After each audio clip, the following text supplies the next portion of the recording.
Hello, welcome to Madappalli channel.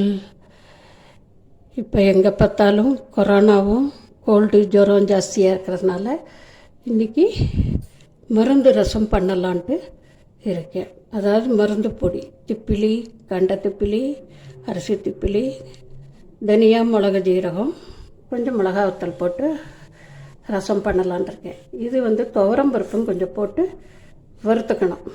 இதை நான் வறுத்து பொடி பண்ணுறதை காமிக்கிறேன். துவரம் பருப்பு போடுறதுனால நீங்கள் பருப்பு ரசம் இல்லாமல் வெறும் மிளகு ரசம் வச்சா கூட அதில் போட்டு யூஸ் பண்ணிக்கலாம். இதுக்கு முன்னால் இதை பார்க்குறதுக்கு முன்னால் யார் யார் எங்கள் சேனலில் சப்ஸ்கிரைப் பண்ணலையோ எல்லோரும் கண்டிப்பாக சப்ஸ்கிரைப் பண்ணுங்க, லைக் பண்ணுங்க, ஷேர் பண்ணுங்க, கமெண்ட் பண்ணுங்க, உங்கள் ஃப்ரெண்ட்ஸுக்கெல்லாம் சொல்லுங்க. இப்போ நான் ஒவ்வொரு சாமானாக காமிக்கிறேன். இதோட மெயின் சாமான் இதுதான், அரிசி திப்பிலி.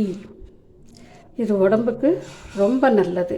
இது ரொம்ப நிறைய போட்டால் நாக்கெல்லாம் விறுவிறுன்னு ஆகிடும். லிமிட்டாக போட்டுக்கணும், ஆளுக்கு தகுந்த மாதிரி.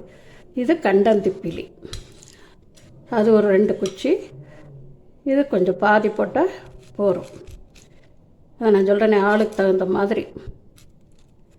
அப்புறம் 1 ஸ்பூன் துவரம் பருப்பு, 1 ஸ்பூன் ஜீரகம், 1 ஸ்பூன் மிளகு 2 ஸ்பூன் கூட போட்டுக்கலாம். தனியா கொஞ்சமாக 1 ஸ்பூன், மிளகா எப்போவுமே அவங்கவுங்க வீட்டுக்கு தகுந்த காரம் போட்டுக்கோங்க. மிளகு நிறையா போட்டால் மிளகா கம்மியாக போட்டுக்கலாம். அப்புறம் எப்பவும் போல் ரசம் வைக்கிறச்சு புளியை கரைச்சிட்டு இதை போட வேண்டியதுதான். பெருங்காயம் ஆஸ் யூஷுவல். இப்போ நான் முதல்லையே பொடி செஞ்சு வச்சதை உங்களுக்கு காமிக்கிறேன். இதெல்லாம் வறுத்து பொடி பண்ணி வச்சுருக்கேன். இது மொத்தமாக ஸ்டாக் பண்ணி வச்சுட்டேன்னாக்கா உங்களுக்கு என்றைக்கு ஜுரம் வர்ற மாதிரி இருக்கோ, இல்லை கோல்டு ஃபீவர் இருக்கிற மாதிரி இருக்கோ, அன்றைக்கி வெறும் புளி ஜலத்தில் இதை போட்டு நல்லா கொதிக்க விட்டு 2 பூண்டு தண்டி போட்டோன்னாக்கா ரொம்ப நல்லாயிருக்கும், வாய்க்கு ருச்சியாக இருக்கும். நான் இன்றைக்கி பருப்பு ரசம், தக்காளி போட்ட பருப்பு ரசத்தில் இந்த பொடியை போட போகிறேன். பார்த்திங்களா, பொடி பண்ணிட்டு வர்றதுக்குள்ளே புளியை கரைச்சி நல்லா திக்காக கரைச்சி நிறைய ஜலம் விட்டு வச்சுருந்தேன். அது இப்போ நல்லா சுண்டி போயிடுத்து. பச்சை புளி வாசனையும் இதில் போயாச்சு. இப்போ அரைச்சி வச்ச பொடி, உப்பு, பெருங்காயம் எல்லாத்தையும் போடணும்.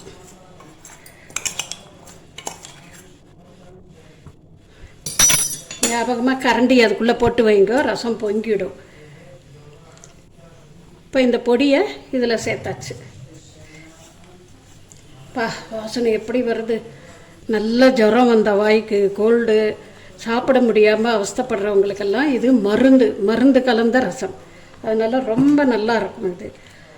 இப்போ இதுக்கு தேவையான உப்பு, எப்போவுமே நான் சொல்லுவேன், உப்பு காரம் அவங்கவுங்க வீட்டுக்கு எவ்வளோ தேவையோ அதை போட்டுக்கோங்க. இப்போ பாருங்கள், பெருங்காயம். இப்போ இது ரசம் இன்னும் சுண்டுறதுக்கு ஆரம்பிச்சாச்சு. அது ரசம் எவ்வளோ சுண்டுறதோ அது நல்லது. ரசத்தை சுருக்கி அப்புறம் பெருக்கணும்.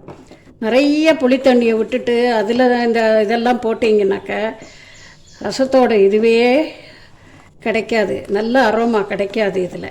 இப்போ இது நல்லா கொதித்து வந்த உடனே, இன்றைக்கி நான் பருப்பு கலந்து பண்ணுறதுனால பருப்பு போட்ட கண்ட திப்பிலி ரசம். இது பருப்பே இல்லாமல் நீங்கள் மிளகு ஜீரா ரசம் மாதிரி இந்த சாமானை வறுத்து வச்சுட்டு அப்படி வறுக்கிறச்சே நீங்கள் 2 துவரம் பருப்பையும் அதில் சேர்த்து வறுத்துட்டு பொடி பண்ணிங்கனாக்க அது ஒரு டேஸ்ட்டு. ரசங்களில் மட்டும் எப்படி பண்ணுறதுன்னே இல்லை, நிறைய ஐட்டம்ஸ் இருக்குது. அத்தனையும் உடம்புக்கு நல்லது. அதே மிளகு ஜீரகம் பண்ணிவிட்டு ரசம் போட்டு வேப்பம்பு வறுத்து போட்டிங்கன்னா வேப்பம்பு ரசம், அது இன்னொரு நாளைக்கு காமிக்கிறேன். ஏன்னா இப்போ எங்கே பார்த்தாலும் ஒரே நோய் நொடியுமாக இருக்கிறதுனால அந்த சமயத்தில் நீங்கள் இந்த மாதிரி ஆரோக்கியமாக சாப்பிட்டீங்கன்னாக்க ரொம்ப நல்லது. வீட்டில் பெரியவங்களுக்கு, குழந்தைங்களுக்கு எல்லாருக்கும் ரொம்ப நல்லது. இப்போ பார்த்திங்களா, பொடி போட்ட உடனே நல்லா கம்மியாக எடுத்து சுண்டி போயிடுது. இப்போ நீங்கள் அந்த பருப்பு ஜலத்தில் அதை தெளிவாக விடணும்.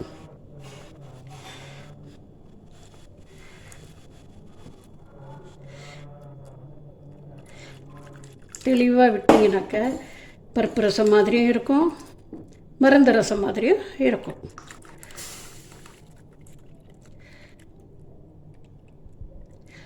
இப்படி கரைச்சி விட்றச்சு கொஞ்சம் உங்களுக்கு ரசம் குவான்டிட்டி ஜாஸ்தியாக இருந்தால் ஒரு 2 கரண்டி எடுத்து பருப்பு கரைச்ச பாத்திரத்தில் விட்டுக்கோங்க. அப்புறமா இறக்கி வச்சு ரெண்டையும் ஒன்றா மிக்ஸ் பண்ணிக்கலாம். தப்பே இல்லை. இது ஒரு தடவைக்கு 2 தடவை சாப்பிட்டா ரொம்ப ரொம்ப ரொம்ப ரொம்ப ஆரோக்கியமானது. இதுக்கு கொஞ்சம் வெல்லம், அவ்வளோதான், ரசம் முடிஞ்சு போச்சு. இப்போ இதையும் அதையும் மாற்றி மாற்றி கலந்து போட்டிங்கனாக்கா 2 டேஸ்ட்டும் ஒரே மாதிரி இருக்கும். இப்போ நான் இந்த மிக்ஸி கலந்த பொடி பண்ண பாத்திரத்துலேயே போட்டுக்கிறேன். ஏன்னா அந்த பொடியும் வேஸ்ட் ஆகாது உங்களுக்கு. தண்ணி விடுறதுக்கு பதிலாக பருப்பு ஜலத்தை விட்டு பண்ணுறேன். எப்படி இருக்குது தெரியுமா ரசம்? இப்போவே சாதம் போட்டு ரசம் போட்டு சாப்பிடும் போது இருக்குது.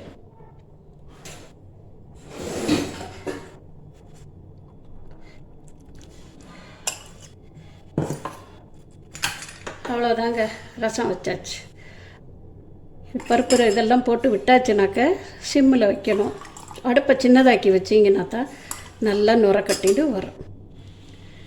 அதுக்கப்புறமா நெய்யில் கடுகு கருவேப்பிலை தாளிச்சுக்கிட்டோம். இப்போ பார்த்திங்களா, ரசம் நல்லா நுரைச்சுண்டு வர்றது. இந்த ஸ்டேஜில் நீங்கள் எக்ஸ்ட்ரா எடுத்து வச்ச ரசத்தோடு இதை கலந்து சொம்பில் விட்டுட்டிங்கனாக்க அவ்வளோதான், முடிஞ்சு போச்சு. எப்போவுமே ரசம்.